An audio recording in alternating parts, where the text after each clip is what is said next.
in our neighborhoods.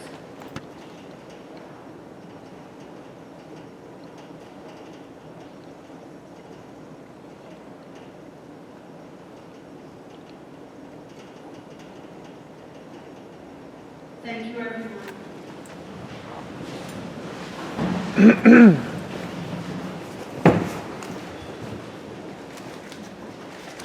And my computer is like doing something very strange.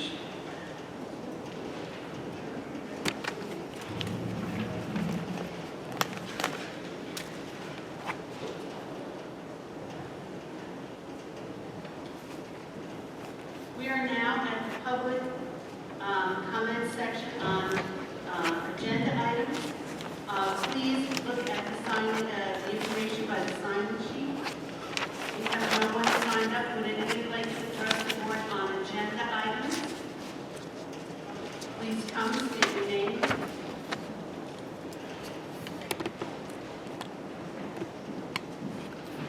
Hi, Bob Colada, in Windsor.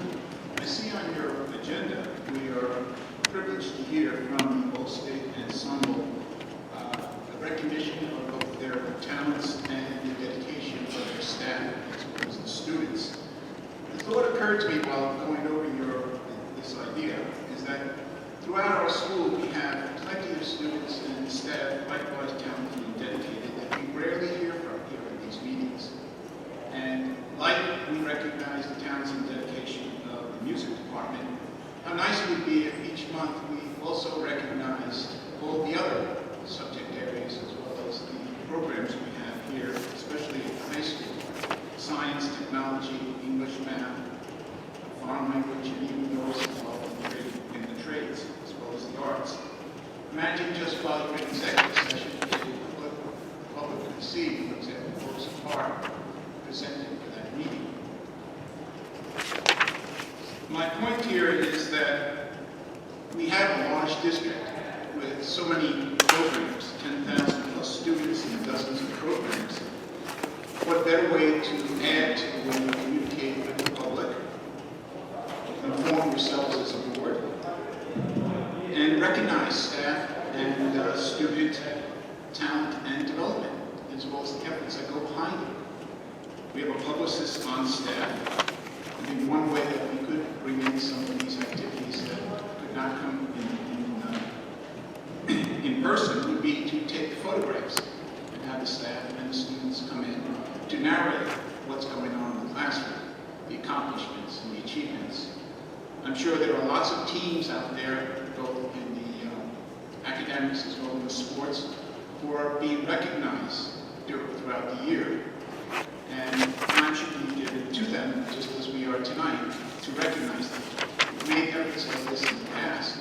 I think for a district this size, and with your mention of trying to bring this community together and recognize its greatest potential in students, we should put more of an effort into using these meetings as one more vehicle in which to tell students, their families, and the staff that they are most important and our biggest treasure. Thank you.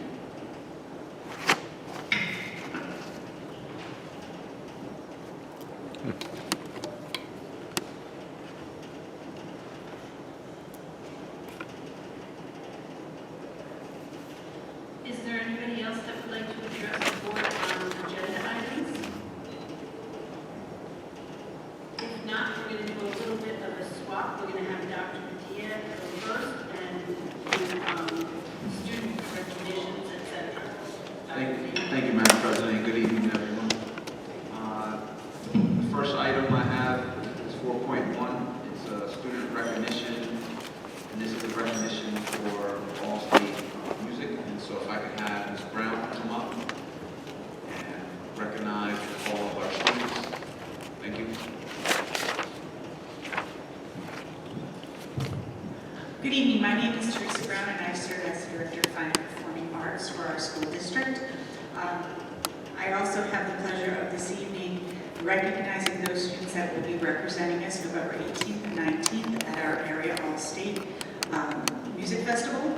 These students had to not only audition at NISMA levels, but also had to get their recommendation from their teachers, as well as principal and director sign off.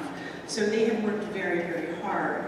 I'd like to also give recognition to Mr. Chris Zudis, Ms. Jillian Cassie, and Ms. Monica Guido, who went through the application process with the students, to the parents for supporting them as they went through to develop these skills, to all of the other music educators and private instructors that have helped our students, and last but not least, to the students who have to balance not only their schoolwork and their home life and their jobs, but their music development as well. And that is no easy task.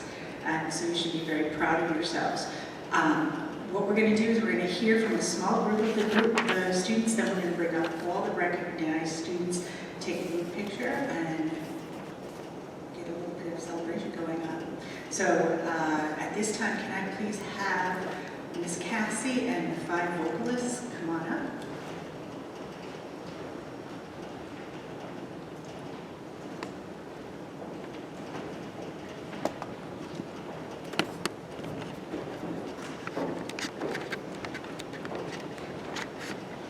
Good evening. Mrs. Brown's going to introduce them when we're done, and I will say I'm Jillian Cassie, and I'm not a student, but I will be singing with them this evening because there are 8 choral students who were accepted to Zone 9 area All-State, and the 3 who are not up here tonight happen to be the 3 altos, and they're all involved in other performances tonight that had already been arranged. So apologize for their absence. They would have been here if they could have. 2 of them are in New York City performing, so they just couldn't get here. So I will be filling in the alto desk,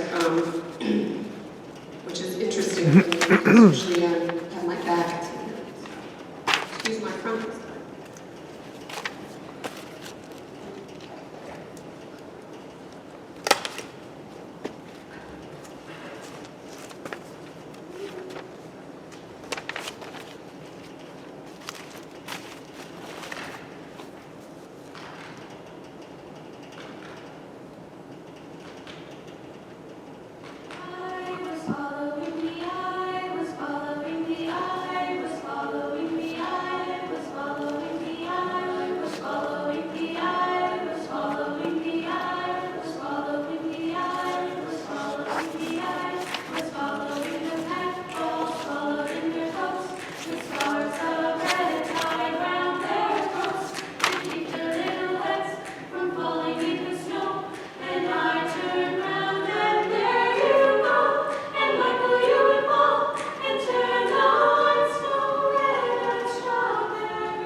So, our performers tonight were Christiana Mia, Supriya Makeup, I'm making sure I read, Liza Batista, Jillian Cassie, Matt Nummy, and Greg Fisher. Give them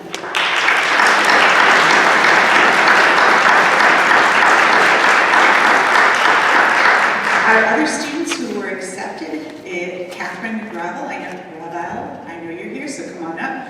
Elizabeth Riley, Deval Patel, Samantha Gazda, and Laura Worster. So let's bring our other two recipients up.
You know they're good when they can make that look really easy.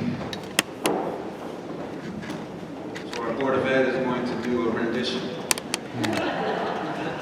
Just kidding, just kidding. All right, so we're going to go ahead and continue with the rest of the superintendent's section. That was 4.1.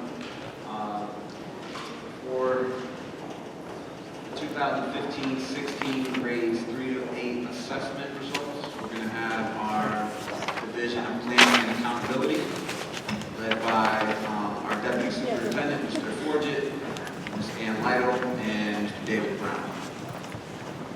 For the Board of Ed, we may want to go down in the front row. It's your decision. Ms. Maneo and I are going to move down so we can see it a little better.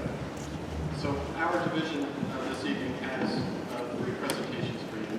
The first presentation is around the performance of the students in our district on the grades 3 through 8 assessments for the 2015-2016 school year. We usually present this data much earlier than this, but it's really imperative that we take the time to share this with the community. Dr. David Brown is our Director of Planning and Accountability, and Lytle is our Director of District Data. David and Ann have put together a presentation that I believe you will find very appropriate, but also very meaningful to support your students, whether it's in the home or in the school. So we took a lot of time to kind of change from the numbers-driven presentation to really make it meaningful to parents, families, as well as teachers and leaders in schools. So at this point, I'll turn it over to David Brown and Ann Lytle. Thank you very much. Mr. Forge's use of the term appropriate was a hint to me not to make any wisecracks during the presentation.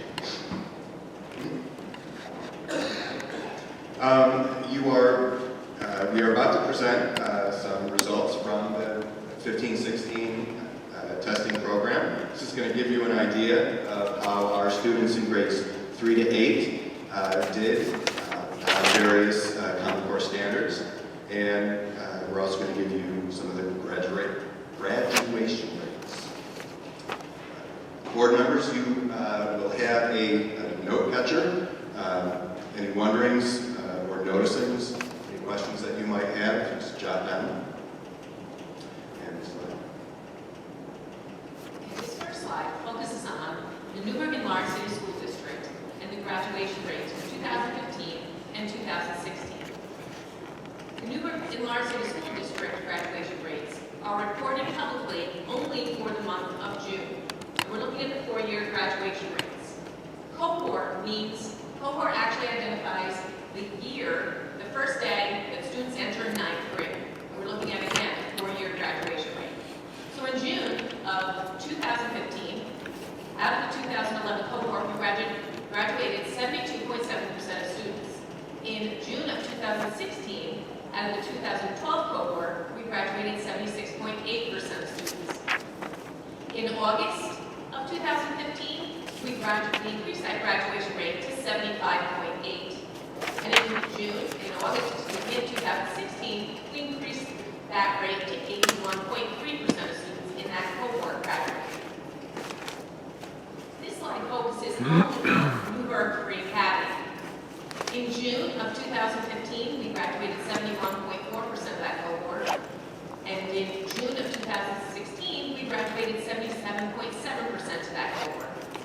In August of 2015, we increased the grade of that cohort to 77.2 graduates, and in August of 2016, we increased the graduation rate to 82.2% of that cohort. Okay, this is a chart that shows the performance level, the percentage of students at levels 3 and 4 in grades 3 and 8. I think it disappeared. There we go. The first two columns are our ELA performance levels. In the shaded column, the first column is 2015 and compared to 2016. We've made some very nice gains in performance levels for ELA. The last two columns are our math scores for 15 and 16. Not as big of a gain like ELA, but we're headed in the right direction. So this just summarizes, in 2015, levels 3 and 4, we had 19%. In 2016, for ELA, our students at levels 3 and 4, 24%. So that's a 5% increase. And our math, in 2015, we were at 22%, level 3 and 4. In 2016, that's 23%, so that's a 1% increase. Okay, the next section of the presentation focuses on the New York State Learning Standards that we've highlighted as successes, with samples of questions, as well as New York State Learning Standards that are identified as needs, also with sample questions. The board members have examples from each of the grade levels 3 through 8 in the same fashion. But for the purpose of this evening's presentation, we're going to focus on and highlight grades 4 and 7. So for grade 4, two of the standards that we're highlighting that students were successful on were reading standards for literature and key ideas and details. The difference between these two standards is, the first is determining the theme of a story and being able to summarize that particular text. The second standard requires students to describe in depth the character, setting, or event with specific details from the text. Here are two samples of questions, one from each of the standards that I just identified. The first talks about the theme of the story, and the second sample talks about the details important to the summary of the story.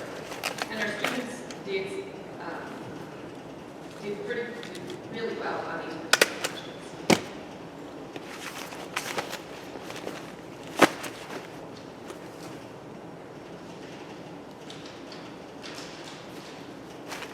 Areas of need that were identified in grade 4 were reading standards for literature, and it's really about determining the meaning of words and phrases.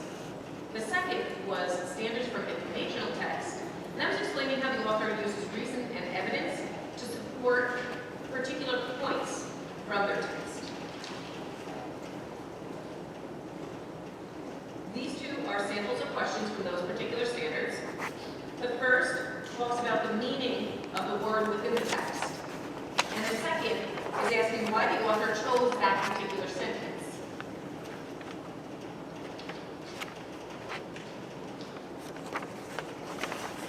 So grade 7, ELA, some highlights. This was interesting. Both items are reading for literature and reading for information, but they're both .4s. Both have to do with craft and structure and utilizing words and phrases. So our grade 7 students did very well on these two standards. Two samples of those questions. Each talking about, for instance, the first one, what does the phrase to churn out mean? And the second gives the students a phrase,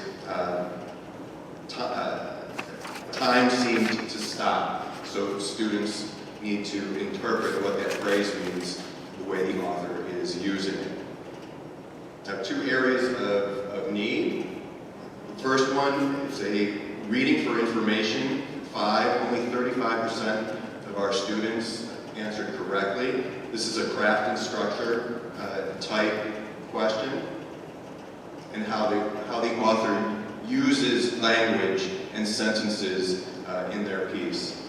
The second area of need was a reading for literature, point 3. Only about 40% of our students got this correct. This is key ideas and details, but it has to do with analyzing elements in the story and how they interact with one another. So for instance, how does the setting affect either the characters or the plot of the story?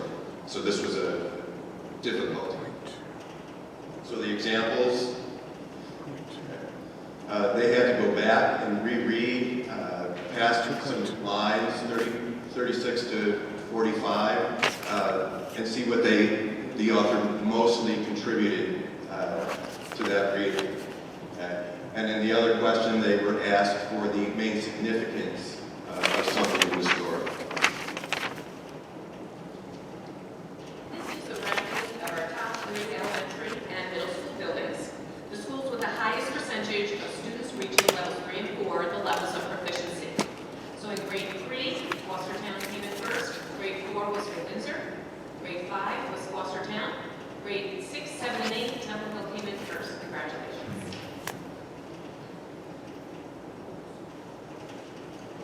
Moving on to math, in grade 4, our grade 4 students did very well with number and operations in base 10.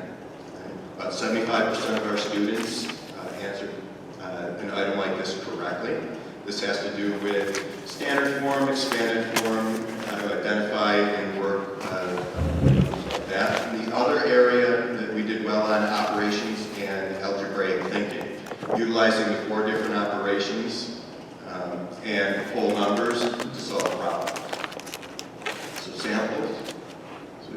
The first example is your standard. The students are given a standard form, and then they're asked to find what would it be in expanded form.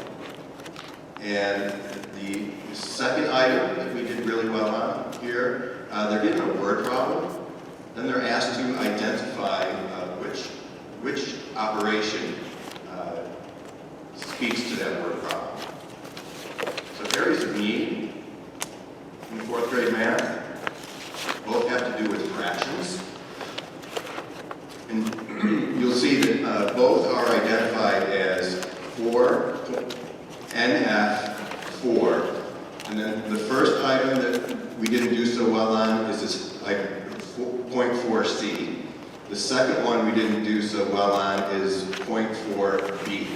So again, they're both related to fractions, either utilizing them in word problems, multiplying fractions with whole numbers, and the sample problems. So you'll see the first one on the left, they're given a problem, a student, how much material is needed to make aprons. So they have to figure that out. And then the second one is they're given a problem, a whole number times a fraction, and they're asked to identify the model that represents that. So only about 34% of our students were accurate in answering that question. Okay, so Common Core Learning Standards in Math, the highlights for grade 7. We're starting with 55% of our students getting a correct response on expressions and equations. They're really about, all these problems are about solving real-life problems using numerical and algebraic expressions, also word problems leading to equations. This particular standard was only first introduced to students in 6th grade, so really well on that. And geometry, it's about 54% of our students selected the correct response for this question, about constructing and describing geometrical figures, and then solving problems using scale drawings of geometrical figures. So the first sample shows a real-life problem using a scale model, and the second shows a geometric figure, and it's using that particular drawing to solve an equation.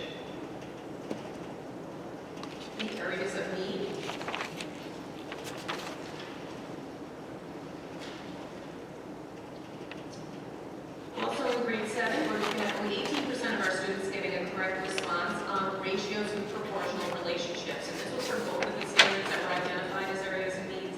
And they both are about analyzing proportional relationships to solve real-world problems. The first standard goes in more depth to represent proportional relationships with equations. And the second standard identifies the constant of proportionality in tables and graphs. So the samples that we're sharing, the first one is solving real-world problems, and it's really analyzing the relationship between the x and the y in an equation. And this is something that we all have to do. And it's about buying lunch. We know how much it costs. How much does everybody owe? So that's what that's all about.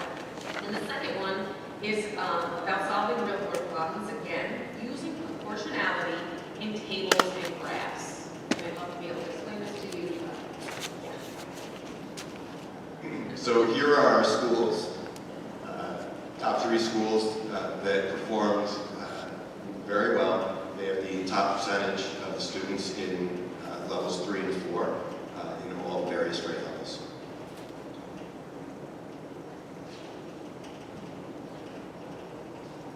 So next steps for us begin on November 16th, when all central office administrators will come for a data day to focus on identifying critical data sources and using those data sources to support the needs of each of our schools. And in March of 2017 will be the sequel to this presentation. End of February, beginning of March, the State Education Department will release the list of schools in good standing, local schools and priority schools.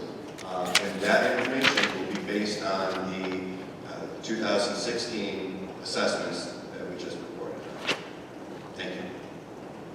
So at this point, we just would like to share with you that the PowerPoint presentation, although really small for the community, and I apologize for that, is posted on Board Docs. So those sample questions for each of the grade levels, not just 4 and 7, and the data for each of the grade levels is also posted on Board Docs for any community member or family member that wants to take a look at that. The New York State Education Department is currently providing us with certain questions. So for us to do a comprehensive analysis on every question, we are unable to do that. We can only do that on the questions that the state releases to us. So to do a comprehensive item analysis, we're unable to do it.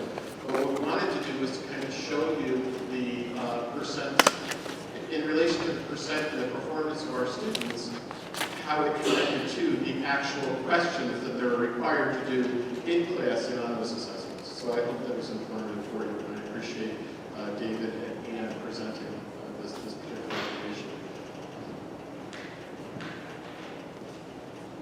I'm going to ask a question from here, board members. Do you have any questions or comments? Can Mr. Stryer? Do you have any analysis of the relationship between class size and the result of the state test? Not at this time, but that's something the board would like us to take a look at and do a study on it more than I think it would help to determine what, if we have a large class size, say in math, if we see that there is a very, very big difference in the grades of a larger class size, I think it should determine. We'd be happy to just add that. Thank you. Other questions?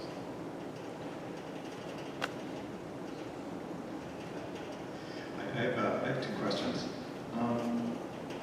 I know that the state kind of slices and dices its data in many ways. So I'm wondering, has your analysis started to look at the different categories the state uses, differences in performance across those categories? For example, English language learners. And a second question, are there any areas of need that have appeared consistently across different grade levels?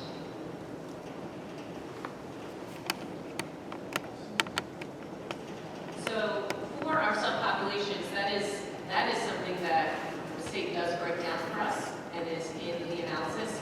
We rely on our curriculum and instruction department to really go deeper into those particular pieces and support those particular students in any way that they need. To address your second question, in addition to identifying the top standard in item, as we did average for the third grade test, all the reading for literature .1, so all the reading for literature .2s. And we are able to identify which specific standard we are very strong in and the standard that we are in grades need to improve. For instance, in grade 3, the reading for literature .1 is the area of most need, but the reading for literature .2 is where they do the best. Grade 3 for reading for information, RI .2 is their strongest, so both .2s are the third grade strongest, but .3 in information is their area of need. So we have this for each grade level, and we've done the averages for both ELA and math. Yes, yes, I have one question. Would it be possible to get that information aggregated to show, to go along with Mr. Strider was saying, how the boys of color are performing in these areas? Because, and I say that because with the new ESSA guidelines that will be coming out, every student should see that we're going to be held accountable for some populations that don't perform well in certain areas. Are we aggregating that information down so that we can have that available to us? It's already aggregated. It's already there. Our students are already identified in those particular subpopulations. So we've been held accountable for the subpopulations for several years now.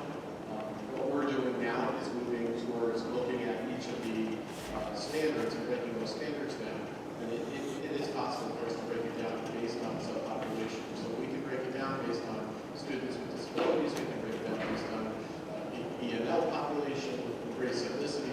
We have the opportunity to do that, and that's the direction we're moving. But it can't just be David, Ann, and myself really digging into this data. It's collaborating and working with directors and supervisors of special education, as well as curriculum instruction, to then get out and work with the teachers to be able to do this, and so they embed this into practice, so that they take it right down to the classroom making those decisions as to how well the students are doing and what are the college standards that they can really love and those standards that we need to improve. So we're starting right now at the district-wide level, and then it's taking it down to the school building, the grade level, the classroom. And that's where you break it down. So we break it down based on the specific needs of the classroom. Mr. Cappuccino, and then I'll pass to you, Mr. Johnson. First, thank you for your presentation. As a district, what can we do to promote the importance of this test to the parents and to the students? Because there's a couple articles here where a lot of students and parents don't feel there's importance of the state testing here, so you're not really getting true figures. So I think we have an obligation as a school district to not just focus on that one point in time test.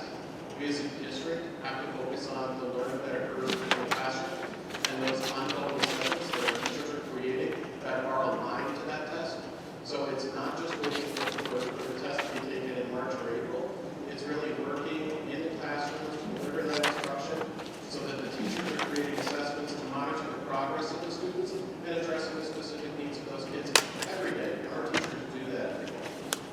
So I think that the test is important, but I think what's equally important is the work that our teachers do in the classroom.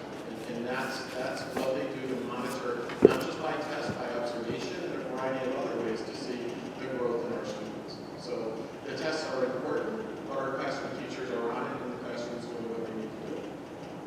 Mr. Johnson. I'm going to ask a question about resources. If we do a longitudinal study and we see that certain schools are doing well, is there a way to use the resources from those schools and put them to schools that are not doing so well consistently? So I believe what I hear you asking us to consider is, are we doing an effective practices study to determine exactly what those effective practices are in those schools?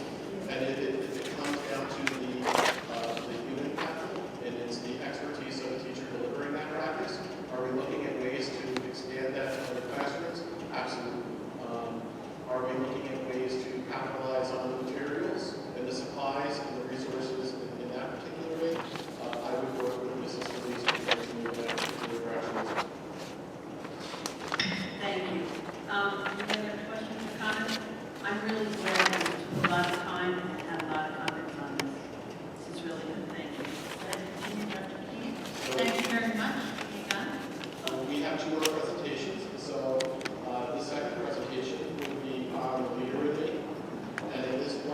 Mr. McGooey. Mr. McGooey is filling in for Mrs. McGooey. Mr. McGooey is a representative from the Franklin Company, and they have worked very closely in 3 of our schools. Barkertown School is 1.5 into 1 year and a half into the implementation of new release. We have several schools in the district that are expressing excitement because of all the great things that are happening in Barkertown and teachers talking to teachers about this. So we are moving into year 1 implementation at Western County, Indiana. So we thought it was really important, since the board is supporting the investment of you and me, that Mr. McGee come and talk to us a little bit about the impact that it could have as a result of the publishing districts as well. Thank you. Good evening, everybody. Good evening. How are we? I'm usually used to doing keynotes and long sessions. I have 5 minutes to do right now, so I'll be very brief here. Up here is the Leader in Me framework. What this is, we don't call this a program. We call this a leadership, a transformational leadership process. Process, not program, and it starts with every adult in the building. Okay, we call this a crock pot, not a microwave. This gentleman earlier on talking about leadership and having more opportunities for more students. We really believe that leadership is a choice, not a position. Just think about that for a moment. Leadership is a choice, not a position. Therefore, every student in our buildings have leadership potential within them. Up here, we talk about these 5. What's hard to see here, some of the paradigms up here, we talk one about leadership is about release, not control. So the ultimate goal here, and it's based on the principles that are embodied in the 7 habits of highly effective people. We start with the adults first, taking them through the 7 habits, and talking about modeling, the power of modeling. And the goal here is then to take it to the students and create these opportunities for some leadership models, student leadership roles. We're talking about students feeling more engaged and more important when they come to school, right? The deepest human need is to be valued. And when we're valued, we want to contribute. So we're looking for opportunities for students to take more ownership. Looking at these, talking about the academics piece, which is also a year 2 expectation, where each student has their own leadership notebook, where they track their goals, they track their progress, they track the various leadership roles they've had in the classroom, at least the student-led conferences. So really, this is what this whole model is about. It's about empowering, in the simplest term, it's empowering our students. And what can you expect right away? Right away, one thing we've seen all across the board, referrals dramatically decrease. Right away, that's a year 1 expectation. Referrals decrease. And sometimes ask the question, why? And the people say, well, the students are taking more ownership. They have this to understand how, and that's true. But also some of the teachers, they need to be reconnected to why they chose this profession in the first place as well. And I think this is a recentering for them to reconnect to their mission, why they chose this profession in the first place. Because a lot of things get piled on, they almost forget this sometimes. So crock pot, not microwave. We're in over 50 countries, over 3,000 schools. It's just exploding all around. And I think the reason why, it is a process. It's empowering our students to take on leadership roles. So you walk into a Leader in Me school, and it just feels different. You see the school, the colors, student work. You just feel valued. Student greeters, students on the announcements. It's really releasing to the students. And basically what we're teaching is life skills. That's really what we're all about here, is teaching life skills. The power, the number 1 leadership skill is how to listen. Most of us aren't very good listeners. We're great responders. So we're teaching them these life skills as they move forward to college and career readiness. So that's really, I think, about my 5-minute explanation of what this is about. I've been doing this for 18 years. I love what I do. I'm in the city today. I'm going back to finish at day 2 here. But it's just taking off all around. So I'm very proud and humbled to be partnering with you all, and I look forward to future opportunities. Thank you so much. Thank you. Board members, are there any questions or comments? Thank you, sir. Thank you. Our final presentation this evening from our division is being presented by Ms. Ann Paul, Director of Human Personnel Services, Mr. Eric Katz, one of our premier guidance counselors at NFAME, and Ms. Tara Jones, who thought she was going to get she's sitting down in the audience, but she'll be participating as well. A Newburgh Maine counselor. The school counseling plan is now a requirement, and it has been a requirement, not just now, by the New York State Education standards that have been adopted by the Board of Regents. So our counseling staff has worked very hard for this. What you'll hear at the end is, so it's not just about school counselors or our guidance counselors, it's also about social workers, it's also about psychologists, and where do they play in and where do they fit within this particular model. So we'll talk about next steps after you hear the plan that these guys have worked so hard to create. Okay, I'd like to start out, again, I'm Ann Hall, Director of Pupil Personnel Services. I would like to thank the Board of Education and our administration for supporting us with the time and the resources to develop this plan and put this plan together that we're very excited to present to you tonight. There were 18 of us that were involved. Almost every school counselor we have in the district worked together this last spring to put this together.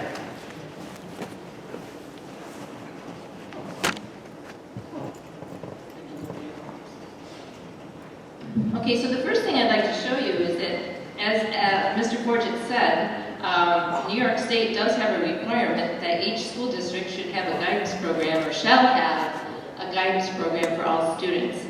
They're going to quantify that this next September of 2017 by requiring that we have our school guidance plan posted for the district. So there's always been a requirement that school districts should have counseling plans, but they've never made the requirement that it be publicly posted before. And so that's going to happen in supposedly September 2017. So that's what our preparation has been so far for the plan.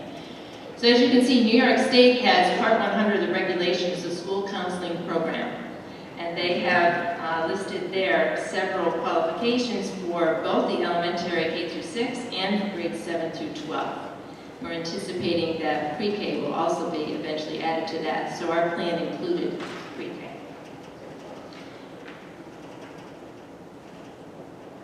So in looking at, let's see if I can get the, there we go.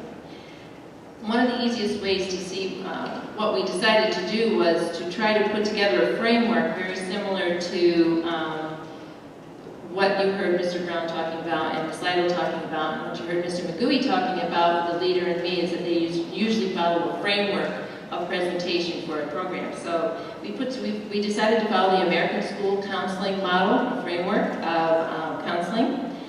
And the thing that the model affords us is a foundation, a mission and vision, kind of an explanation of the roles that the school counselors play. Also, a delivery system of how we deliver our programs, what programs we deliver and how we deliver them. A plan management, so how do we manage the counseling program? How do we improve it? How do we stay on track with what's important? And then finally, an accountability section. So there's really 4 parts to the framework that we've developed here: a foundation, a delivery system, a plan management, and accountability.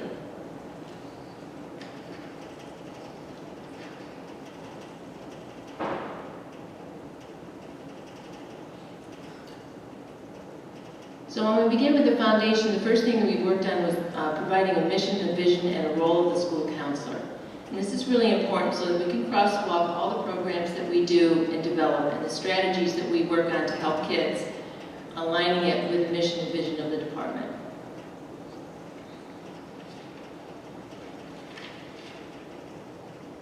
So the mission of the program is to deliver a purposeful, comprehensive, and developmental school counseling program that assists all students in the knowledge and attitudes necessary to achieve academic, social, emotional success, and to develop clear, goal-oriented post-secondary plans.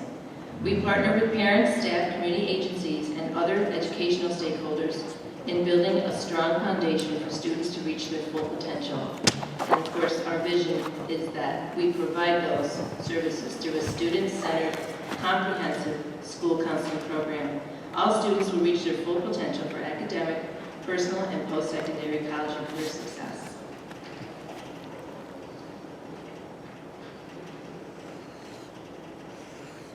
So to understand the roles and responsibilities and how this program works a little easier, we have in your packet, you should have a graphic of some of the roles and responsibilities that school counselors have. Basically, there's an academic development piece, there's the personal and social emotional development piece, and then they're also responsible for career and college planning or an academic piece. They provide services to kids in 3 different ways. They provide curriculum in the terms of structured groups and classroom push-ins. They provide individual planning with students by using ongoing systematic activities to establish personal or future goals. And they also provide responsive services in the event that students need to be referred out to the community for additional resources and help with their families or themselves. And the way this is put together is that there are system support in place to help the counselors with the plan, and that's through an advisory council that will be set up of other educational stakeholders like building administrators, teachers, perhaps parents, students, and other counselors. The principal will provide support, building principals, and also the director of the pupil personnel services. So the bulk of the work that we did was finding the framework, the appropriate framework to put into place, and then we worked for an extended amount of time on the delivery of the program. So we started with pre-K through 5th grade, and we started to crosswalk what services and programs and supports our counselors offer and our social workers offer with the New York State regulations. So that you'll notice under delivery, if you look at page 13, you'll find the school counseling plan for pre-K through 5. This was one of the most fundamental and unique programs that we started just this year because we hired for the SEL teams, a team of social workers, school counselor, and school psychologists who work with the elementary school to develop programming. And they basically came up with objectives with what they wanted to accomplish, and then each objective would have the activities for that objective. If you refer to page 14, the expected outcomes and how they were going to assess the success of that objective. And so, without going through the entire plan, because you do have a copy of it, we did that for every level from pre-K through 12th grade. So that after the counselor sat down, wrote down their programs, decided how they were going to monitor those programs, and then how they were going to assess them.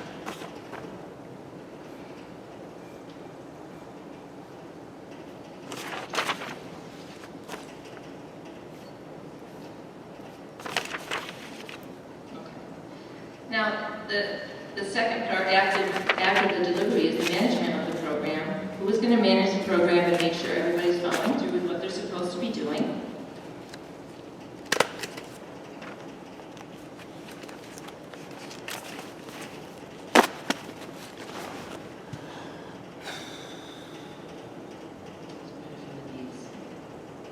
Okay, the management of the school counseling plan incorporates organizational processes to ensure the plan is organized, clearly stated, and reflective of the students' needs. So this is where we're going to establish the advisory council. The advisory council is scheduled to meet every quarter, and they're going to monitor that the plan is in place. They're going to double check some of the activities that are happening. An example of one thing the advisory council can assist with is maybe making a calendar of events or other suggestions from the community or from the school-based workers that can constantly update and improve the plan. So the advisory council is going to be set up to manage the plan, and the building principal as well as the director of PPS will also sit on the advisory council. And then the final piece of the plan is the accountability piece. The final, it addresses the needs to evaluate school counseling programs in a very measurable way. This is a new piece that we haven't really had accountability for in the past that we're starting to do this year, all right?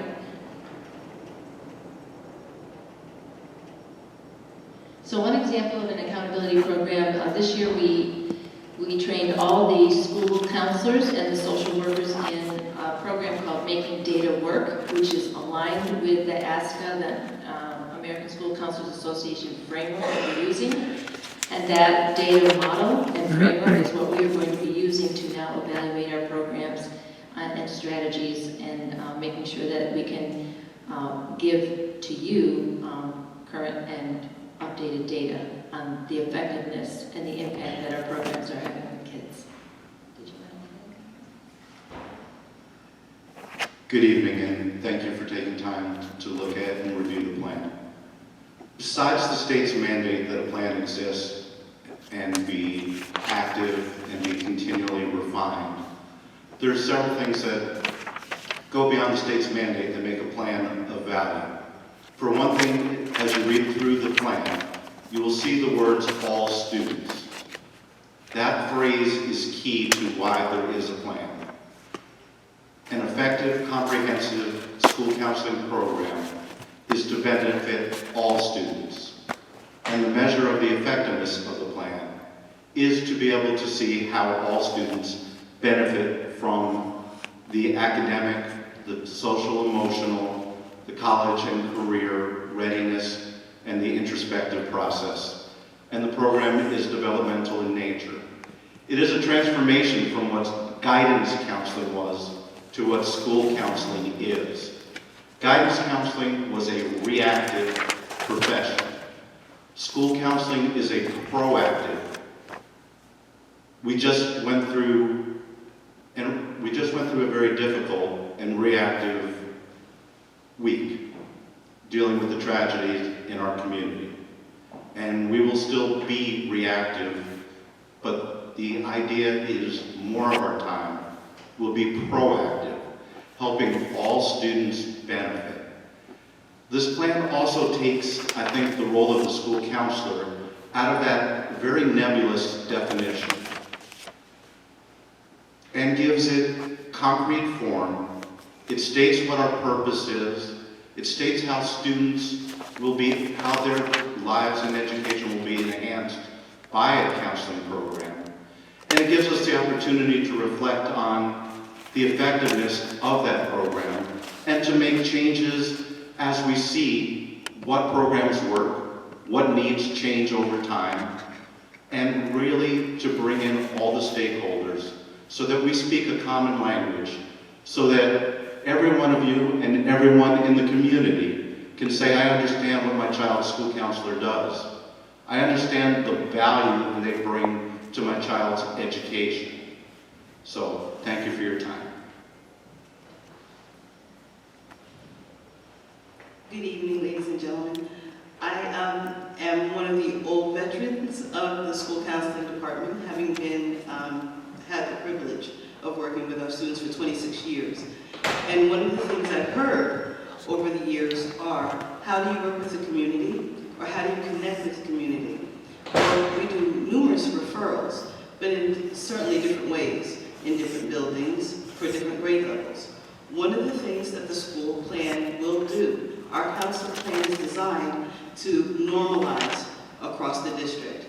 So what happens at South Junior High will also happen at Horizons on the Hudson, will also happen at Newburgh BOE Academy. And we can hand this to a new parent in our district, and they will be able to understand what will be done for their child, no matter where they are. And that's a big deal, and we hope that you will support us. So thank you very much, and we'd be more than delighted to answer any questions you have. Board members, are there any questions or discussion? Mr. Schneider? I would like to thank the team that put this plan together, and for all the work counselors do for our students and staff. It's a very important part of the family of the district. And I know that this past year, there was a team that was hired to work for counseling. I'd like to know how that's going and what percentage of the week are those teams in the schools working with the students? Okay, I'm going to let Mr. Forget answer that question. Sure. So we have what's called SEL teams, social emotional learning teams.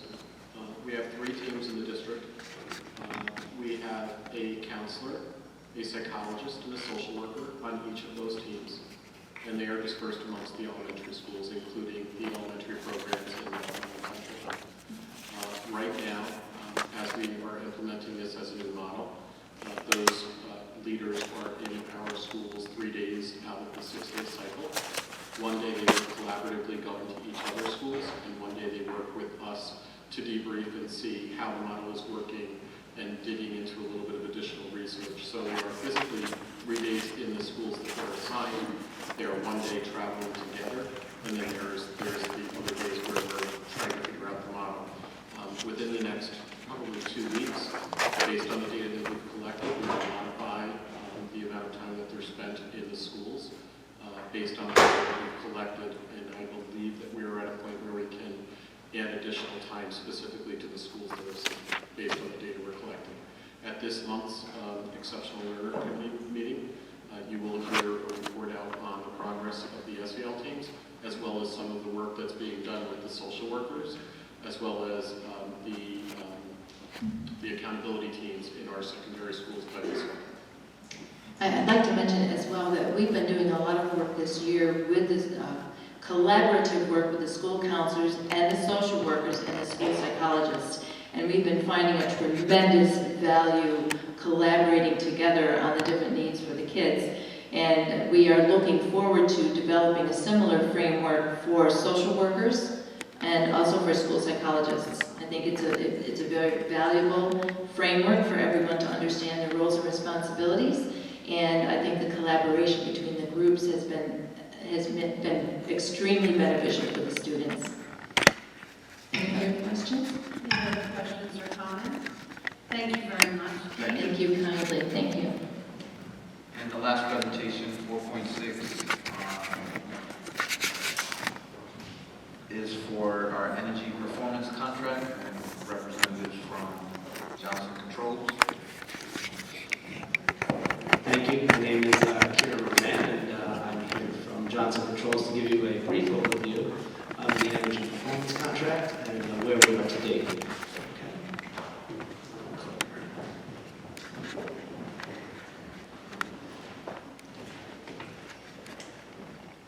I have a brief slide deck that will go through the project quickly.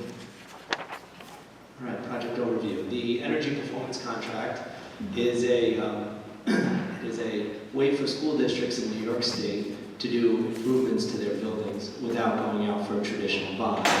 They use the energy savings that are accrued from implementing the improvements to pay for the lease that they take out over a 15-year term. So it is very attractive for school districts like Newburgh to enter into an agreement like this to improve aged infrastructure while at the same time saving large amounts of energy. The district here at Newburgh is going to save about $1.2 million annually, which is about 57% of your annual consumption. It'll also drive maintenance savings by replacing some of the older aged equipment with new equipment that does not require as much maintenance, of about $155,000 a year. The total project cost is about $26.1 million. The district will receive a NYSERDA rebate that comes direct to the school district by implementing the projects. So the total project cost is about $24.9 million. There are about 30 measures that are going to be implemented district-wide. It has a payback period of just under 18 years that the state education department requires.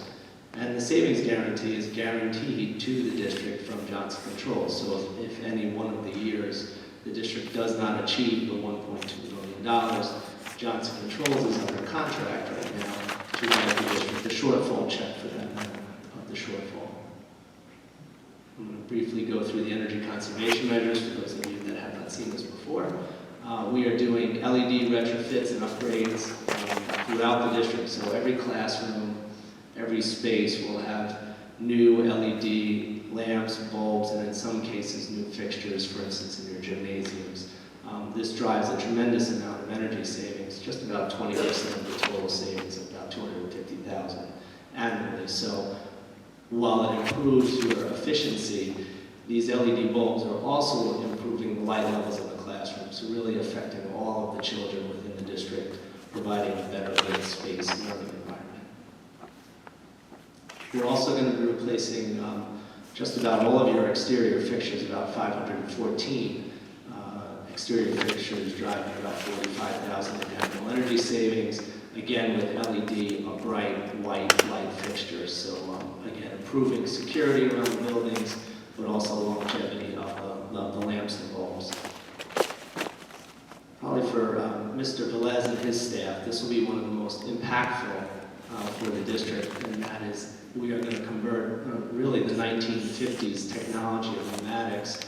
Are going to be removed from the schools, and we're going to a DDC system, or a direct digital control system, on his energy management system. So Mr. Velez and his staff, so long as they have internet access, can really look at any of the areas of the school district, know what's going on with temperatures, can modify and adjust classrooms and set points, and really do a fantastic job of better controlling the heat within the school district, again driving almost $200,000 annually in savings.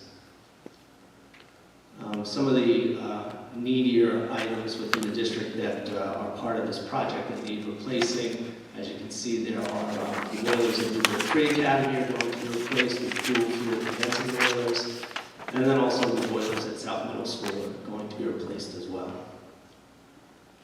The public library, all windows and doors at the public library are going to be replaced with energy efficient windows and door entrances, and then about 2,000 square feet of windows are going to be replaced at the Newburgh Free Academy. Included in this project is a large solar install of about 1 megawatt of solar, all roof mounted solar.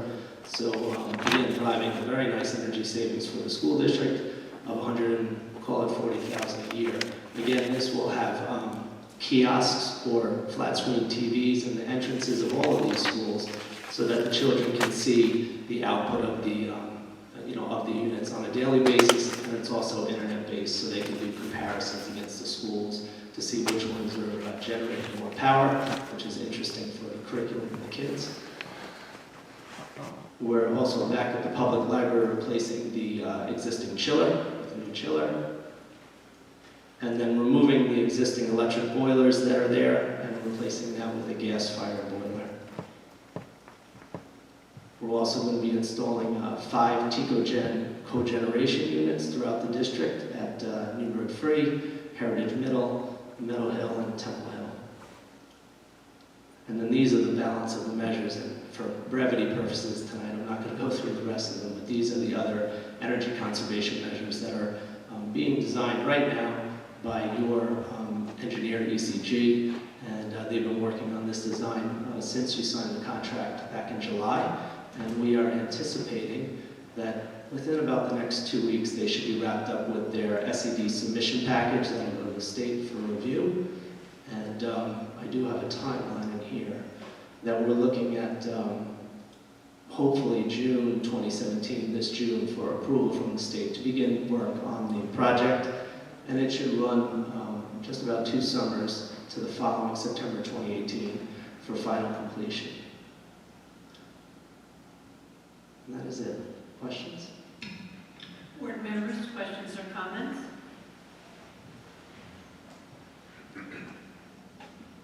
Thank you. Thank you. Good evening. Madam President, that concludes my items. Thank you very much, Dr. Dia. We're going to move back to my section, and that is the second reading and adoption of board policies 8411, 8413, 8414.6. I'd like to entertain a motion, please. So moved. Questions or discussion? Roll call, please. Mr. Howard? Mr. Johnston? Mr. Nail? Yes. Wilcox? Mr. Schneider? Mr. Donovan? Yes. Mr. Cupertino? Yes. First reading of policies in the 8000s. Questions or discussion?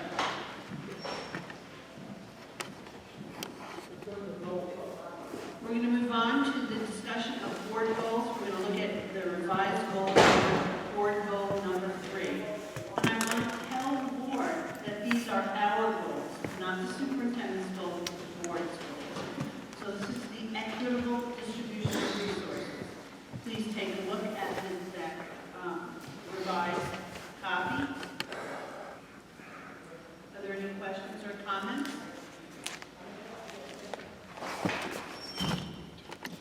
Go ahead, Mr. Cappuccino.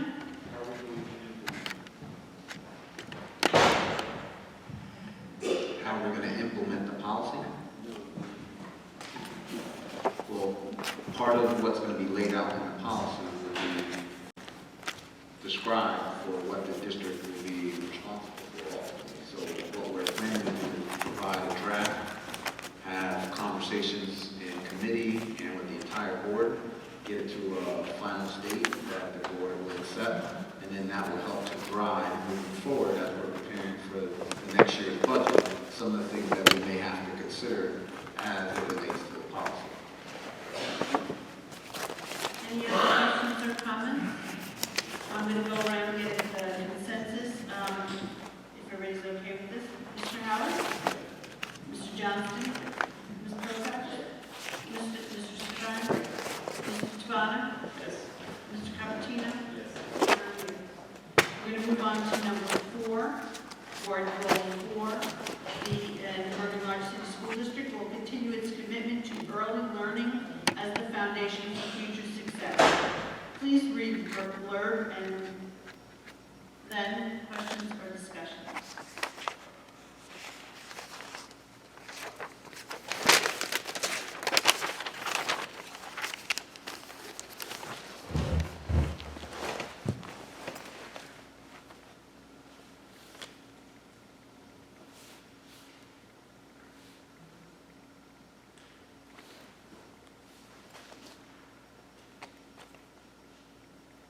Are there any questions or discussion?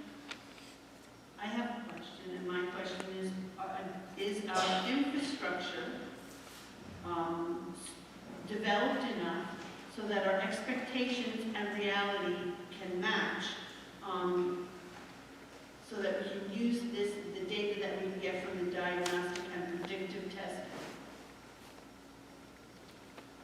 So the short of that answer is the infrastructure where we desire it to be, no.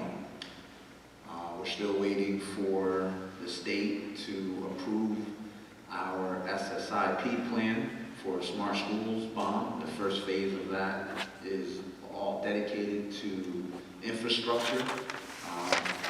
But given the interim assessment structure, they won't have, this is something that's done quarterly. So this goal is doable with the infrastructure that we have now? It's doable because we only have to do it 3 times a year. Go ahead, Mr. Sternard. So this is talking about testing for, not state testing, but Interim in our assessment. district. So currently, we have teachers that have to use classroom computers to do testing instead of computer labs. Is that correct? They have to use classroom computers instead of computer labs. They have to use all computers that are available. What's For the the purposes structure of of the this. testing? If you have a classroom that has, say, 3 computers, are the classroom teachers being asked to use those computers to do the testing, or the computer labs to do the testing? Because of the status of our devices, we have to use all devices that are available, which means that they'll have to use what's in the classroom, laptop cards, computer labs, devices from other schools. So we'll have to come up with a cycle whereby, I mean, this is what recently just happened. Ms. Felice? By saying that during the first cycle for the beginning of the year, computer runs or in the case where we may have had a school that needed to follow the buses, this is with lengthy extra time to ensure that the devices were provided. And if it was not a school,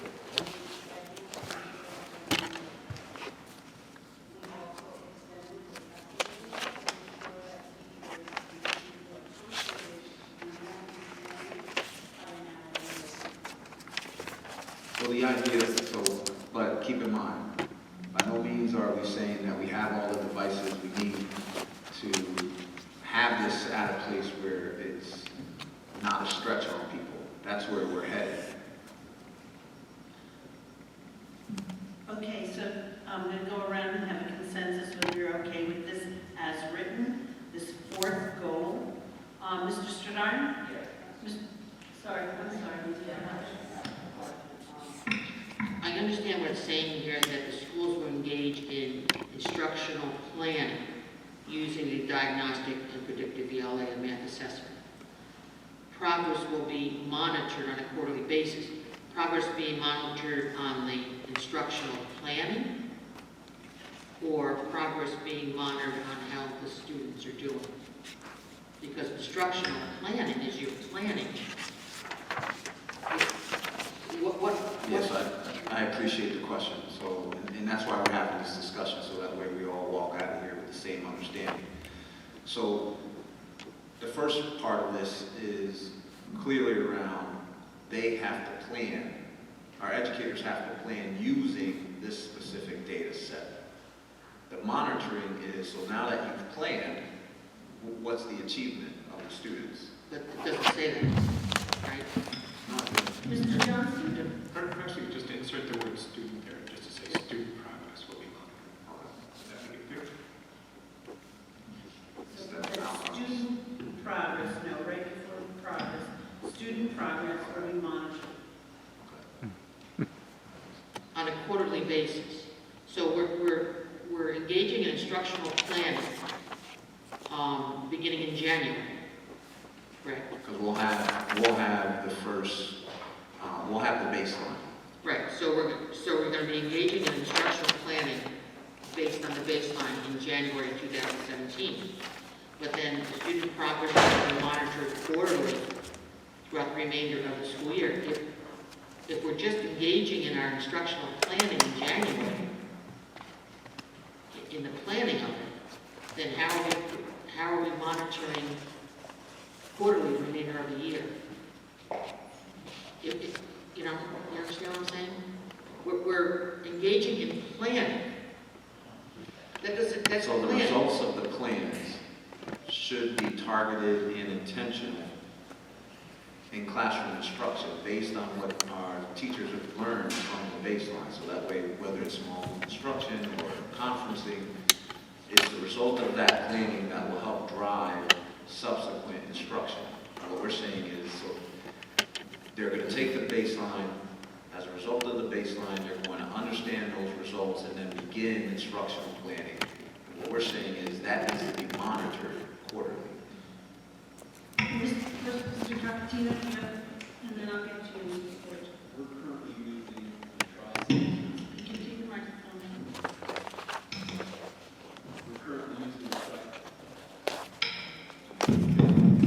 We're currently using a tri-semester in the elementary schools, so are we going back to the quarterly?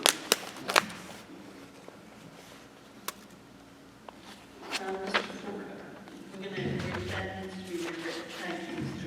Carpentino. Mr. Ford? Perhaps we could say, I don't have the response to your question, I was going to respond to Ms. Prokash's question. Perhaps we could say progress will be monitored at the end of February and the end of June. And that would answer your question. No. No, that's, I'm saying in place of quarterly, at the end of February and the end of June. Okay. When you write a goal, how are we going to measure this goal so that we can, because it's a board goal, and we can say whether we've made success or failure. So what is the measure that is going to be put in there so that we know whether we succeeded or we didn't succeed? Can I make a suggestion? Sure. If we use the first trimester as a baseline, the second trimester as the first quarter goal, Concerned with that? I'll defer to Ms. Felice. When is the end of the second trimester? The end of the first trimester is the first or second week of December, I believe.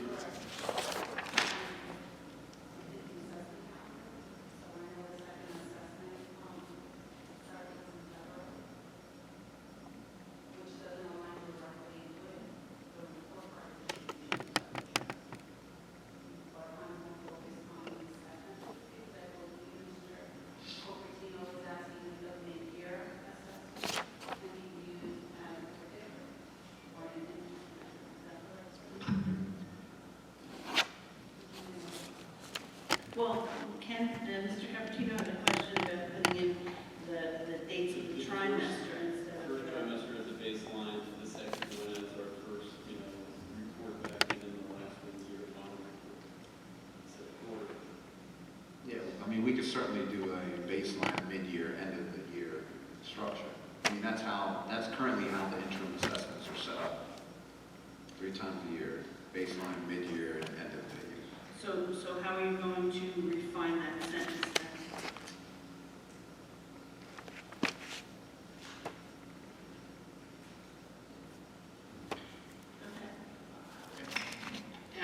I might be dense, but I'm still, I agree with the concept of 4, that we're committed to early learning as a foundation for future success. My thing is here is these next 3 sentences are basically talking about tests, not really talking about the early, the foundation for early learning.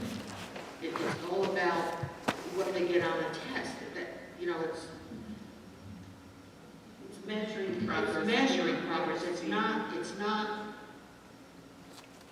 laying the foundation. It's measuring progress. I want to see more of what are we doing within the classroom? What are the teachers doing within the classroom? What resources are we giving them in the classroom to engage the students in K2 to, to be able to lay the foundation for the future in ELA and in math. Not the diagnostic and the measurement of it. What resources are we're giving the teachers, or helping the teachers to be able to do this? I mean, data is nice, and I agree with that, but I'm more interested in our commitment to the teachers that are teaching these early learners and what we can give them to help them accomplish this. So I'm going to go around and ask how people feel about sending this back so that we can address some of the concerns that Ms. Prakash has. How do you feel about that, Mr. Stradone? Mr. Tabana? Mr. Cappuccino? Mr. Howard?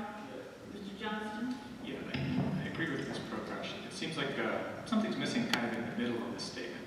It talks about testing, and then it talks about measuring results, but I think our focus is what's in the middle here, what happens in the classrooms. Thank you, Ms. Prakash. And we thank you. So we're going to send that part back. We're okay with number 3, and we're sending 4 back. We're going to move on to 3.4. We're going to have a quick discussion about the possible need for social media policy. I'm going to open the floor. Would anybody like to discuss why we need a social media policy? Okay. Do we need one or not? Go ahead. I'll start on this. I think we need to start a structure. We have right now a lot of different social media pages for certain groups, but there's not a process to approve those groups so that we can make sure that it's student-focused, to make sure the content is appropriate. And this is only about school-sponsored social media. It has nothing to do with someone's personal pages. So social media is a great tool, but it could be an absolute disaster. So I think a well-written policy that takes into account the protection of the students and to promote the students and the staff is something that could benefit everybody. Mr. Howard, what's your feeling? No, I'm trying to figure out, I understand the idea and discussion of social media, but when you say a policy put in place, who would be subject to the policy? Is it just, as Darren said, Mr. Student said, would it just be the pages that are school generated? And are we putting policies in place to ensure that we have a filter before it goes live? Because I'm trying to figure out what we're talking about when we say a policy with social media, because social media today is so real time. How can you control? Sometimes it's hard to control it unless you're not going to do it in real time. It requires somebody to go through a filter before they put something on social media. Because when you talk about social media, you're talking like Instagram pages, and it happens when the event happens. So are we talking about putting a filter in place where they would have to go through a process where it's vetted first before it goes out? Is that what we're talking about? Let me, Mr. Latino, I'm going to put you on the spot. What do other districts do in regards to social media? You have to be careful with social media policy. You can't regulate private speech, but you can regulate, you can make sure that your social media policy governs and is strictly related to school-related matters. You have a right to have your social media policy, make sure that all clubs and district organizations have an educational purpose to their social media policy. And that's what I've seen so far.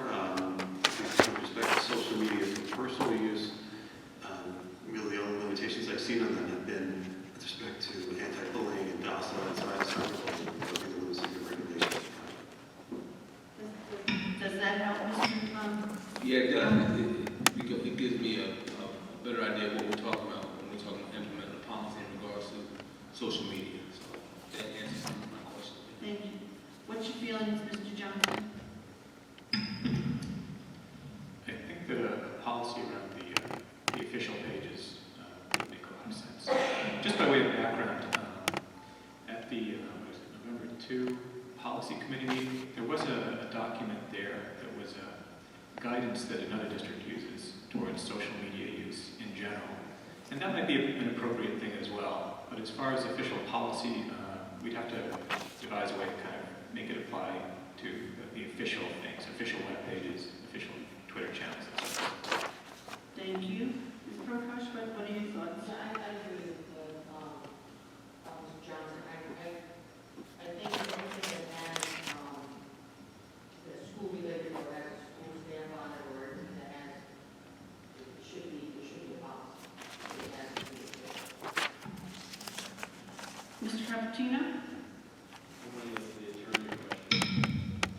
We're not governed under the FCC, correct?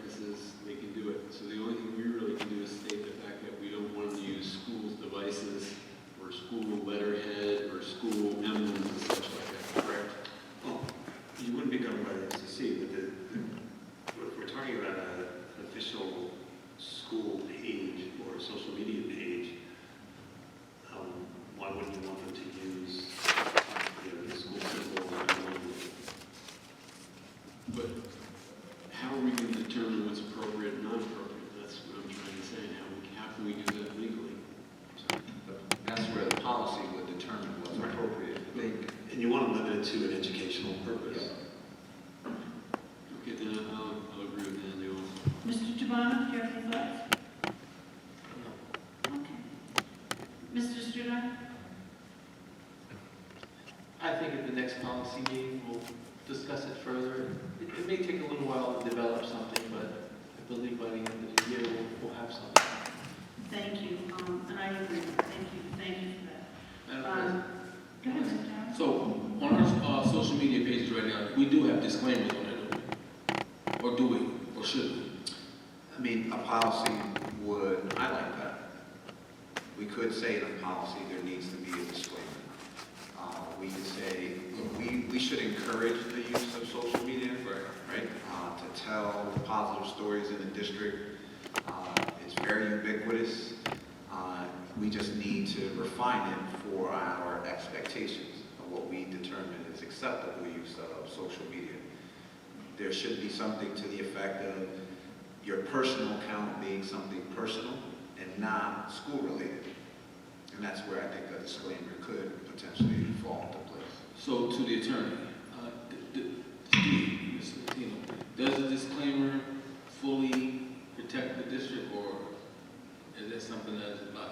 Well, the disclaimer, by putting a disclaimer, you're defining the specific uses for which your social media can be used.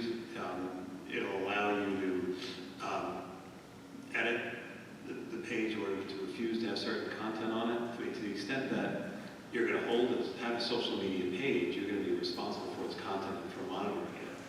Is it 100% guarantee that we should put a disclaimer on a social media page or a social media policy that you're not responsible, therefore, for any content? I would say no. I think you always have a responsibility to make sure that if you're going to have a policy that guides what your social media will be, what it will say, what it will allow, then you have to make sure that you're monitoring it and conforming to what your policy says. Different piece of obligation. Thank you. We're going to move on to board committee reports. First, policy committee, Mr. Stridiron. We had a policy meeting on November 2nd. We had discussion on the secondary course credit, review of the NISBA 8000s, a new policy regarding board member access to reports, another new policy regarding board member authority, social media responsible use guidelines for employees, and the physical and mental exams 9310 was discussed. Thank you, Mr. Stridiron. We're going to move on to the library committee, Mr. Johnston. The library committee also met on November 2nd. We received the regular reports of library activities and usage. Those are all available in board docs. There was a final wrap-up talk about the RCLS budget, which is on our agenda this evening. And we're pleased to hear that a solar charging bench has been received by the library. It may actually be installed by now. Not now, but should be installed shortly. And we reviewed the open positions in the library, and there was some discussion about possible new hardware to manage DVD checkouts at the library. Thank you, Mr. Johnson. We're going to move on to section 6, the deputy superintendent, Mr. Forgy. Thank you, Madam President. Our first item this evening are recommendations from CSE, CPSE committees. I'd like to entertain a motion, please. Questions or discussion? Roll call, Mr. Clerk. Mr. Johnston? Yes. Mr. Mayo? Yes. Ms. Prokop? Yes. Mr. Stridiron? Yes. Mr. Tamano? Yes. Mr. Copertino? Yes. Mr. Howard? Yes. Our next item for your consideration is a resolution to authorize the superintendent to execute an agreement with the New York City Leadership Academy. I'd like to entertain a motion, please. So moved. Questions or discussion? Roll call, Mr. Clerk. Ms. Beneo? Yes. Ms. Prokop? Yes. Mr. Stridiron? Yes. Mr. Tamano? Yes. Mr. Copertino? Yes. Mr. Howard? Yes. Mr. Johnston? Yes. That concludes our items, Madam President. Thank you. Thank you, Mr. Fortune. We're going to move on to the Assistant Superintendent for Curriculum and Instruction, Mrs. Felice. Thank you, Madam President. I have several items this evening, the first one being the resolution to approve conference requests. I'd like to entertain a motion, please. So moved. Second. Yes, Mr. Discussion, go ahead, Mr. Cappuccino. Yes, I'd like the second item to be separated out. Okay. I have a motion to separate out the second item. Can I have a second, please? And can we do a roll call on that? Separation. Ms. Prokop? Mr. Stridiron? Yes. Mr. Tamano? Yes. Mr. Copertino? Yes.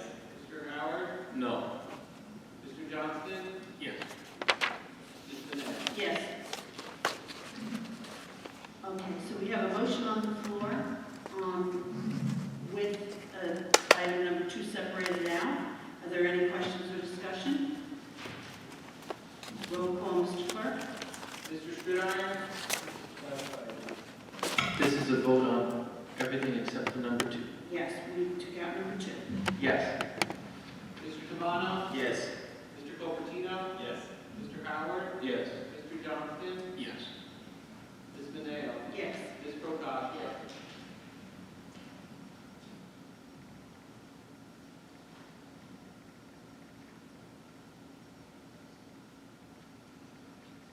Okay, now we have item number 2. May I have a motion to accept item number 2? Go ahead, Mr. Cappuccino.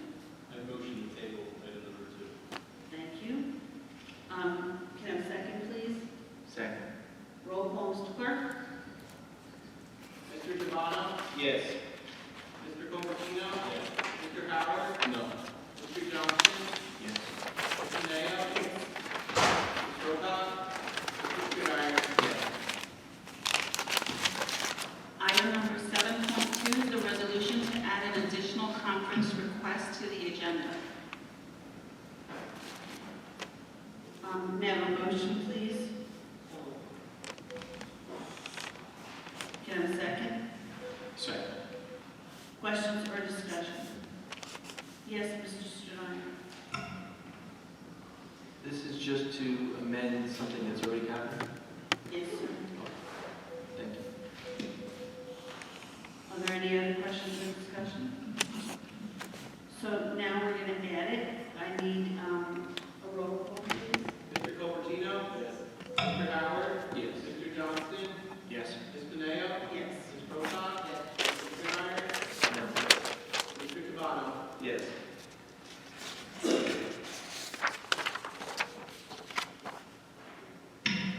Okay, now I need a motion to accept. You can introduce 7.3, please. Item 7.3 is the resolution to approve the additional conference request. Thank you. May I have a motion? I'd like to entertain a motion, please. So moved. Questions or discussion? Roll call, Mr. Clerk. Mr. Howard? Yes. Mr. Johnston? Yes. Ms. Beneo? Yes. Ms. Pocock? Mr. Strumeyer? No. Mr. Tabano? Yes. Mr. Cupertino? Yes. Item 7.4 is the resolution to authorize the superintendent of schools to execute space usage agreements with Iglesia de Dios and Grace United Methodist Church. I'd like to entertain a motion, please. So moved. Questions or discussion? Go ahead, Mr. Strumeyer.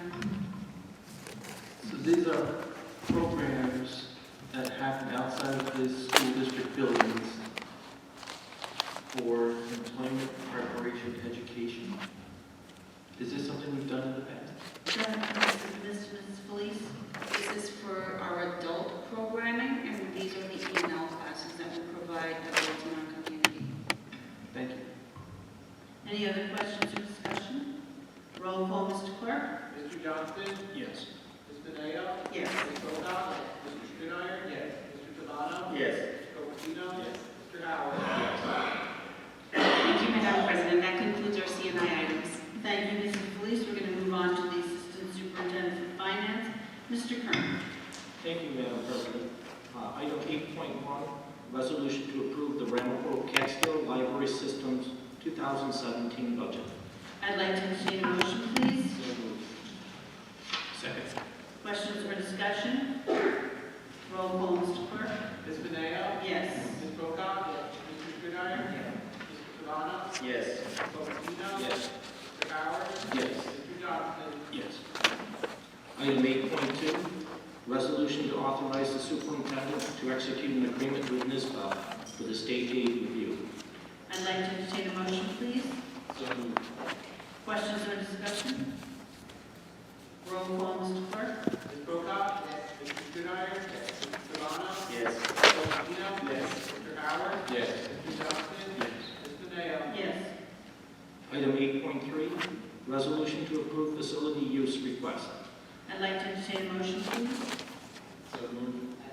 Questions or discussion? Roll call, Mr. Clerk. Mr. Strumeyer? Mr. Tabano? Yes. Mr. Cupertino? Yes. Mr. Howard? Yes. Mr. Johnston? Yes. Ms. Beneo? Yes. Ms. Pocock? Madam President, that concludes the items from finance for this evening. Thank you, Mr. Kern. We're going to move on to the Assistant Superintendent for Human Resources, Mr. McLemore. Thank you, Madam President. On the professional side, item 9.1, I'm sorry, on the professional side, we have appointments, other appointments, leave of absence, retirement, and on the civil service side, we have appointments, change of status, leave of absence, and resignation. I'd like to entertain a motion, please. So moved. Second. Questions or discussion? Yes, Mr. Strumeyer? I'd like to table item B1 for further discussion. Okay, we have a motion to table. Can I have a second? Item B1. Second. Second. Mr. Clerk? Mr. Tabano? Yes. Mr. Cupertino? Yes. Mr. Howard? No.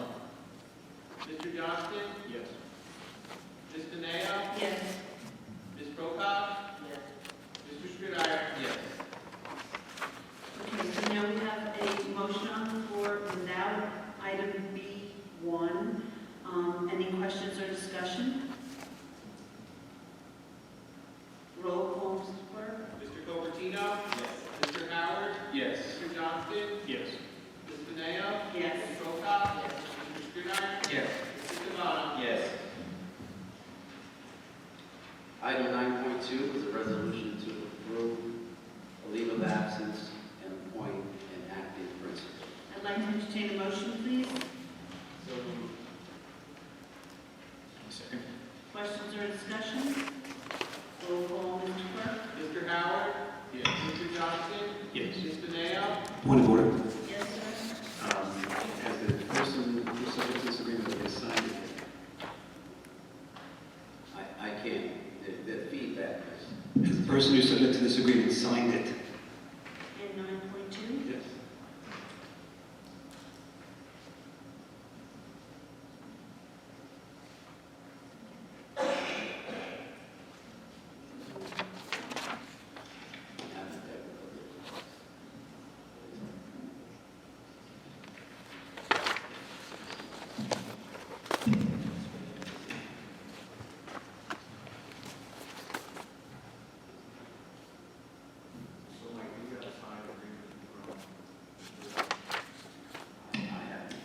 I have to check on that.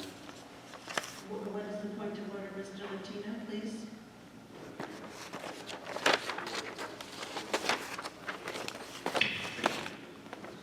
Before you approve it. I don't know if we have any information that I have is that there's a signed agreement, is that so you're not approving something that's been authorized by the so just like it's on this.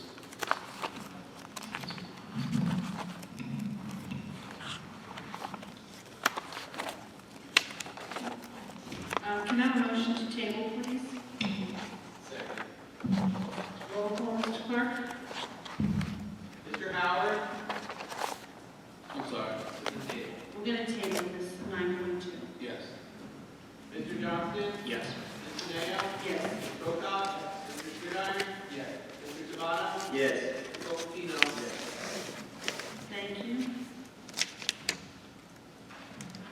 Item 9.3 is a resolution to create one FTE executive director for at-risk population position.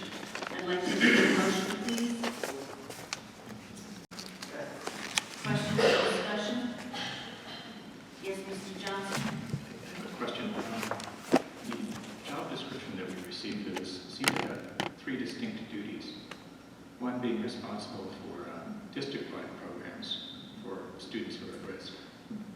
Two, being responsible for the RISE Academy. And three, being responsible for summer school.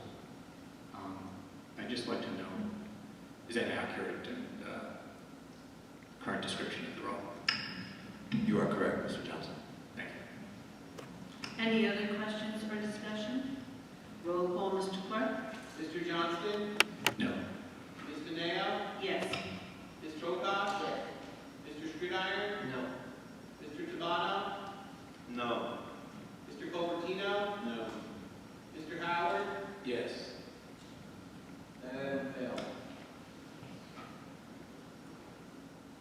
Item 9.4. Item 9.4 is a resolution to abolish one FTE supervisor of district safety and efficiency and create one FTE director of school safety position. I'd like to entertain a motion, please. Questions or discussion? Mr. Stradiner? I don't have the job description in front of me, but does the new position, Director of School Safety, are they required to have a small period of work inside of a school? Is that one of the job requirements? I can try to pull it up, but I think we're all experiencing internet issues right now. I believe it was 3 to 5 years. Of school experience, not just security experience? Yeah, we're looking for someone who has a school district license, who has building level experience. Thank you. Any other questions or comments? Mr. Johnston? Will this role have any supervisory responsibilities? Will it be staff who report to this person? It would be all the safety monitors. I don't think that was clear in the job description, at least not in the one that I received. It doesn't make it clear that the safety monitors will be reporting to this person. We could take a look at that. Tonight would be approving the position, and then we would go post. So we'll have HR definitely examine. Yeah, I think that should be clear. Thank you. Mr. Cappuccino and Mr. Stronach?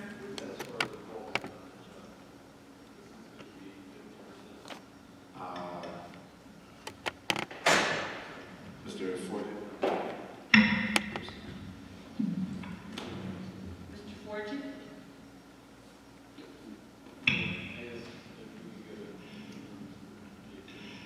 What was the question? I'm sorry. As far as the fallback on that, because we had a former position that was probably more than 50%. It's two different positions. It's certificated now.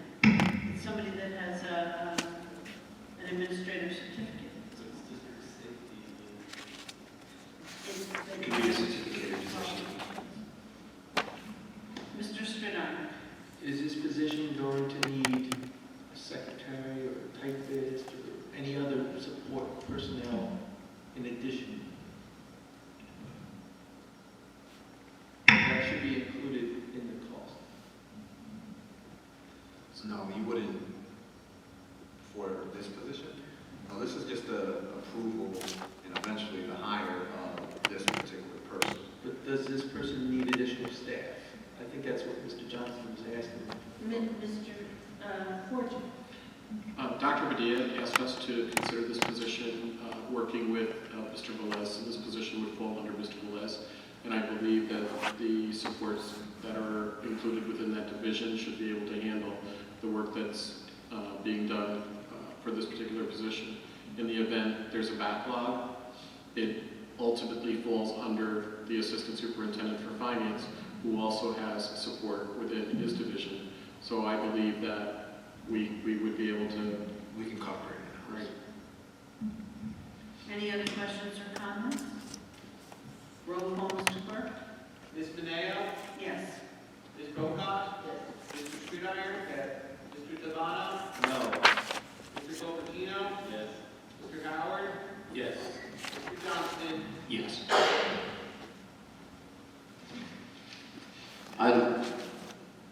Item 9.5 is a resolution to create one FTE PE position. I'd like to entertain a motion, please. So moved. Questions or discussion? Roll call, Mr. Clerk? Ms. Bocock? Yes. Mr. Schreiber? Yes. Mr. Devano? Yes. Mr. Copacino? Yes. Mr. Howard? Yes. Mr. Johnston? Yes. Ms. Mineo? Yes.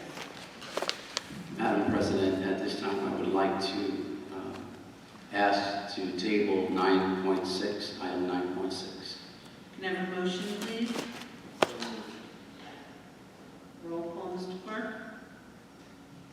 Mr. Schreiber? Yes. Mr. Devano? Yes. Mr. Copacino? Yes. Mr. Howard? Yes. Mr. Johnston? Yes.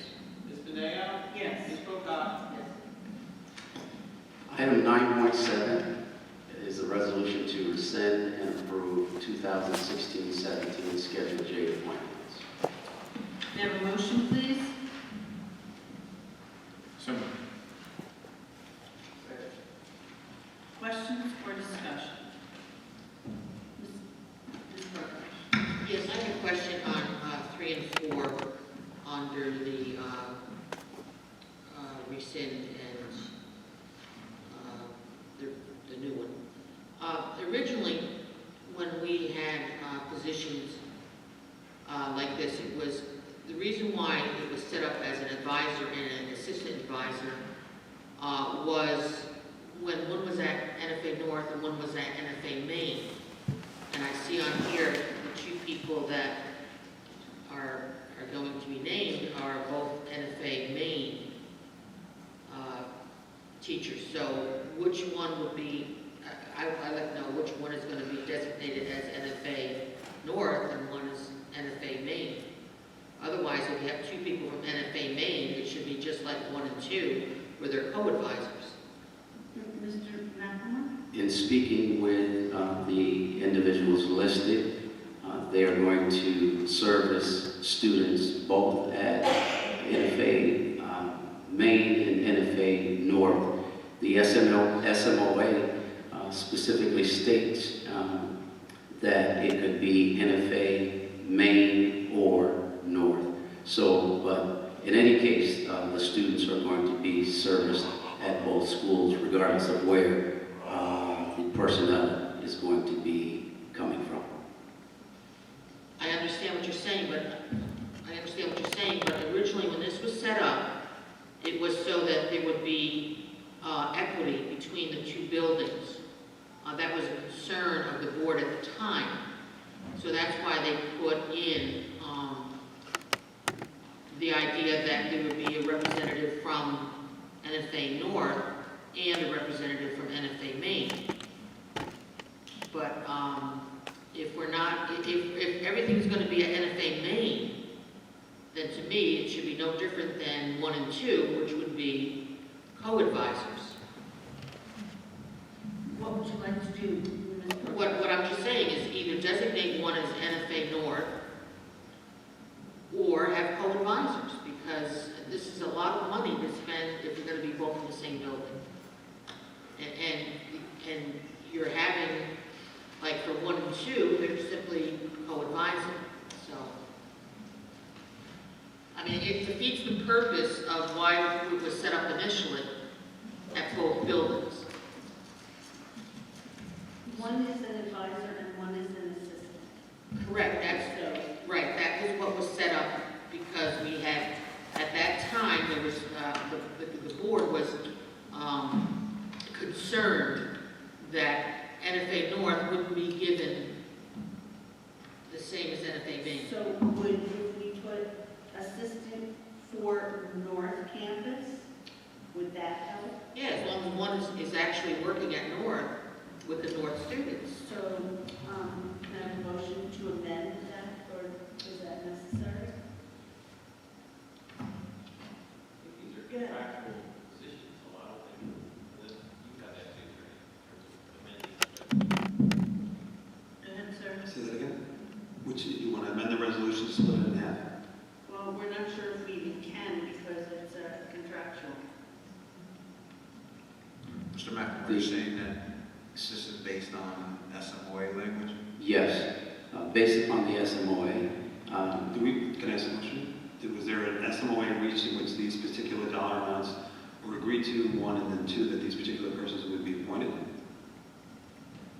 to these positions? The SMOA speaks to this particular position being at NFA Main or North with the dollar amount. That's a collectively negotiated agreement. I would not change it without going back to bargaining if you're going to change that position. You can't change it because it's agreed upon collective bargaining. Okay. So we can't change it, but we can tell them that we want it to be 1 for North. Well, we'll look at the schedule, Jay, for next year. If they're going to be different, then we'll change it. We'll negotiate. That's fine. Any other questions or comments? I just wanted to make sure that one is not being, that a school is not being shortchanged, you know, by this. Thank you. Roll call, Mrs. Clerk? Mr. Tabano? Yes. Mr. Copertino? Yes. Mr. Howard? Yes. Mr. Johnston? Yes. Ms. Beneo? Yes. Ms. Pocock? Yes. Mr. Studo? Yes. Madam President, I would like to request to table 9.8. Can I have a motion to table, please? So moved. Second. Roll call, Mrs. Clerk? Mr. Copertino? Yes. Mr. Howard? Yes. Mr. Johnston? Yes. Ms. Beneo? Ms. Pocock? Yes. Mr. Studo? Mr. Tabano? Yes. Item 9.9 is for your information only. It's for those persons that are coming up for tenure. That concludes my items, Madam President. Thank you, Mr. McNamara. We're going to move on to the clerk of the board, Mr. McCoy. Thank you, Madam President. I have the approval of the minutes from October 25th, 2016. I'd like to entertain a motion, please. So moved. Can I have a second? Questions or discussion? Roll call, Mr. Clerk. Mr. Howard? Yes. Mr. Johnston? Yes. Ms. Beneo? Yes. Ms. Pocock? Yes. Mr. Studo? Mr. Tabano? Yes. Mr. Copertino? Thank you, Mr. McCoy. Yes, sir? I could add something. Is there any possible way that we could add NFA Fullerton instead of NFA Meeting? Yes, but I don't think it goes, I don't know how to do this. No. Can we research that and do that at the next meeting? Thank you. All right, so now we are at the public discussion on non-agenda items. Please refer to the public comment procedures posted by the sign-in sheet. Is there anybody that would like to address the board on non-agenda items?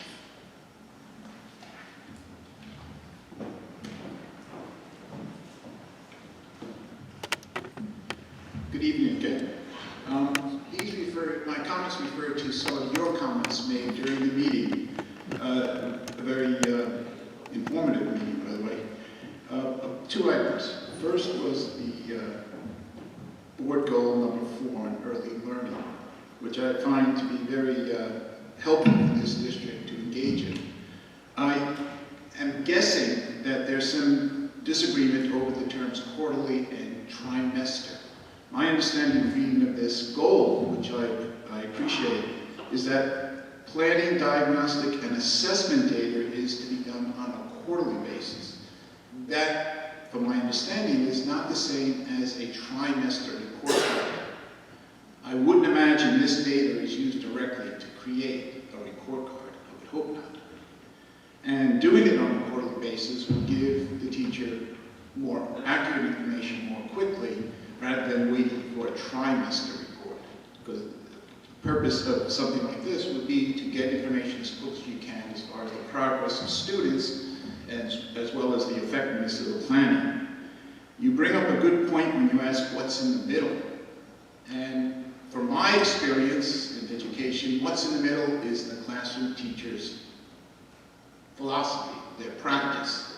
And that is what you're looking at. To try to put that into wording as to what they should be doing would almost be contrary to the role of a professional educator, and that is leave it to their discretion as well as the collaboration with their supervisors to make that determination. And to use these assessments as one of those tools to see and to guide future planning. Which then leads to your discussion on the 3rd through 8th grade assessments. I appreciate the questions you brought up, many of which I had myself. And I would like to add, if not to elaborate on, several other things that are maybe missing. First, I would look at the demographics of the students in some of these schools that either succeed or lagging.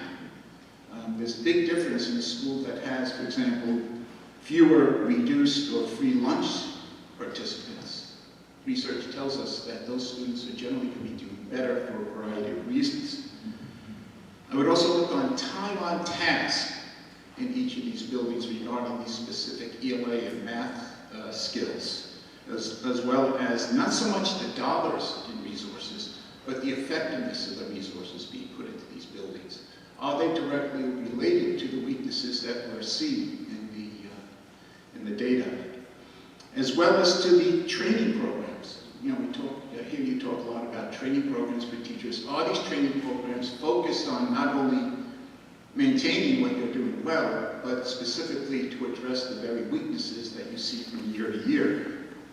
And that brings me to the thought that you mentioned longitudinal studies. It's one thing to measure 3rd grade results to next year's 3rd grade results, past 3rd grade results, but what about 3rd, 4th, 5th as they move through the system? Are those weaknesses, those scores 1 and 2 and those weak 3s disappearing as they move on to 4th grade and 5th grade? Unless you know that, you really don't know if next year's programs in the following grade are really addressing what we learned in the 3rd grade, in the previous grade. And then finally, I don't know if the district's ever thought about this or if you're doing it, but among your weakest students, those cohorts of students or groups of students such as your learning disabled or your minority students, are you reaching out to the families, the communities, and collaborating with them on not, a report card, but in between? I would correctly with your AP,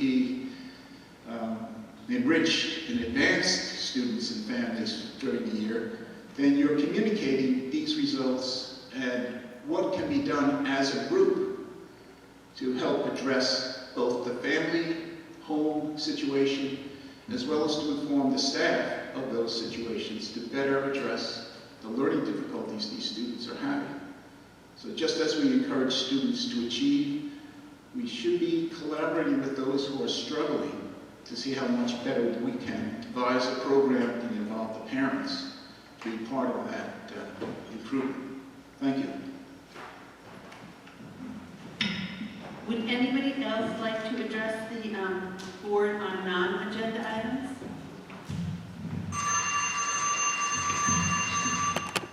Hang on a second. Wait till the timer starts. Go ahead. Thank you. Good evening. My name is Miranda Johnson, Courtney Avenue. I'm coming before you again.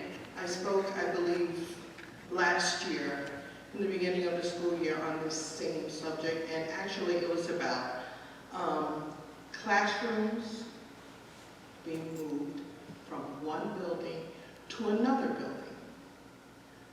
I'm specifically talking about pre-K classrooms. And if you all know pre-K classrooms means that all of the furniture, every single thing has to be moved. It's bothering me because during the summer, 14 classrooms were moved. 3 to Garnertown, 11 to Vignette. There was no time for these classrooms to be put together properly without staff, again, coming in during their final weeks of summertime with their friends, with their families. We have been asked time and time and time again, listen, you need to get that classroom together. School starts today, you have to have it ready this afternoon. Please, we have families. We spend numerous amount of hours in our classrooms during the summertime trying to figure out strategies so that our children can learn. But you're just taking away from, I had said before that when you're moving a pre-K classroom, it's like, say for instance, you're moving from one house to another house and expected to have a dinner party, which means having guests come over tonight. You're moving in one day and having your house completely set up and ready to go. It can't happen. It can't happen. And you just, it's bothersome because it's like you feel, well, I feel for my colleagues that it's you know, it's okay. They'll do it. They'll come in on their own time. It's okay. They'll do it. This has got to stop. This has got to stop. Thank you.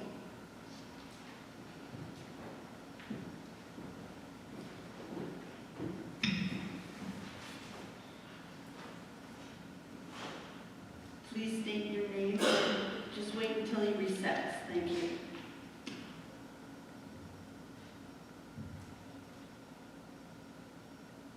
Good evening. My name is Jamel Barnes. I am a security guard that works at the district, and I have a couple of concerns that I would like to share with you from the heart. I have asked myself why I fight to be a part of a basketball program, and there are many major reasons. One is the love and the compassion for the game itself. 2, I care so much for the kids. And I have the love, compassion, and patience to provide a vehicle, which is basketball, to help athletes to become successful beyond the basketball court. To be a responsible, positive role model that reflects the population in the sports, which is indeed a need for the kids in its entirety by the law. I can remember when there was a time when former athletic director, Mr. Townsend, would go around scratching his head, complaining that it was so hard to find coaches that wanted to do the job. And I remember going to him and asking him, what's wrong?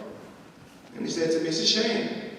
Can't find coaches, can't find teachers to do the job. And at that time, basketball has always been in my heart, in my mind, and in my blood. And I asked him, what can I do for him? How can I help you? How can I assist? He told me the qualifications that I needed to do. There I proceeded, and I went out to do those things, and I got them. That time he couldn't find, it was hard, and it was just frustrating for him. And he said, you go do what you got to do, and I'll see if I can help you. Nevertheless, it seems like right after that, it seems like everybody decided that they wanted to become a coach now and wanted to do it. And I say this, that when it comes down to it, I know I respect the policy that the teachers, according to collective bargaining, have first did. And I respect that, and I understand that. However, I do look at it at the contrary of it, that if you have teachers, or physical education teachers, that don't want the job or don't want to do it, and is being forced to do it because you don't want a non-teacher in it, I think that's unfair. I think we do the kids a disservice. There are kids that would like to have coaches that love the game, that inspire them, that motivate them, empower them, not only on the court, but off the court. I think it is fair to have that applicable for those coaches to be able to serve. Now, if there isn't no one that wants to fulfill those obligations as a coach, then I think it's fair to give it to someone that does. I can remember first year coaching in the girls, and that was 2 years ago. And I can remember the success we had wasn't that we won one game, we won no games.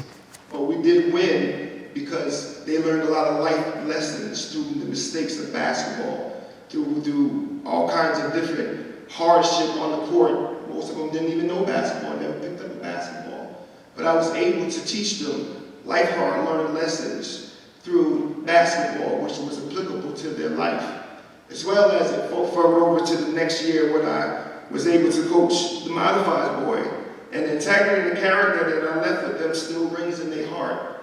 When I see the kids, they yell out, coach, coach, because it was the things that I left with them.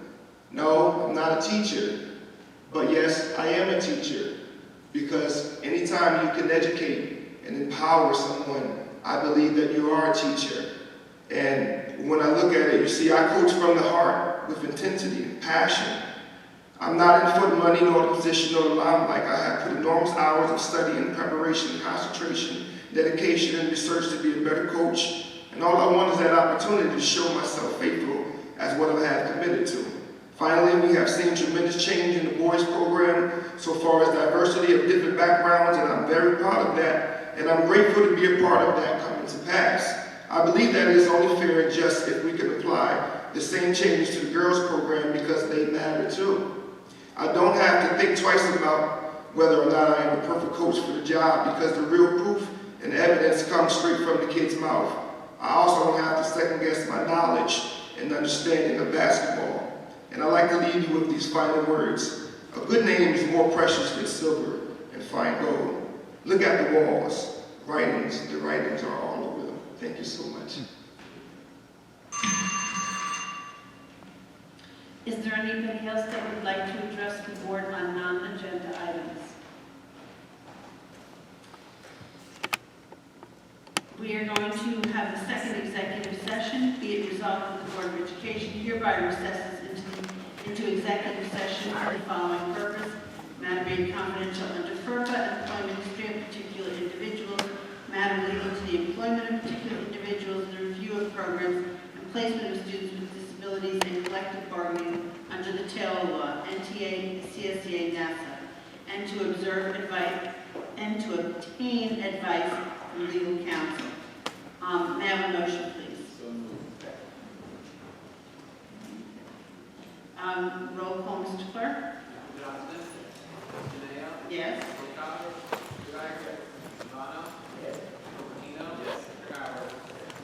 There may be action taken